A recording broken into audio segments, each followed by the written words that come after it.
பக்தா, ஒரு நிமிடம் இந்த வீடியோவை தள்ளிவிடாதே. ஏன் தெரியுமா? இன்று நான் உன்னோடு பகிர்ந்து கொள்ளப் போகிற ரகசியம் உனக்கு வாழ்நாள் முழுவதும் தேவைப்படும் ஒன்று.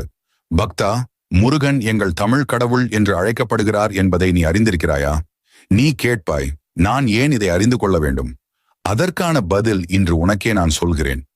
ஏனென்றால் நான் உன்னை நேரடியாக காண வந்துள்ளேன், முருகனின் பக்தனாக. முருகன் தமிழின் கடவுள். பக்தா, உலகம் முழுவதும் பல தெய்வங்கள் இருக்கின்றன. ஆனால் எங்கள் முருகன் மட்டும்தான் தமிழனின் நெஞ்சுக்குள் ஆழமாக குடிகொண்டிருக்கும் தெய்வம். அவரது பேரில் பல்லாயிரக்கணக்கான பாடல்கள், கவிதைகள், கோவில்கள், விழாக்கள், திருவிழாக்கள் இன்று வரை நடந்து வருகின்றன. முருகன் என்பவர் தமிழுக்கு உயிர் கொடுத்தவர். தமிழ் பேசும் ஒவ்வொரு மனத்திற்குள்ளும் முருகனின் அழகு, வல்லமை, கருணை, அறிவு அனைத்தும் நிறைந்துள்ளது. அதனால்தான் அவர் தமிழ் கடவுள் என்று உலகமே ஏற்றுக்கொள்கிறது. ஏன் அறிந்து கொள்ள வேண்டும் என்று பக்தா நீ கேட்பாய்.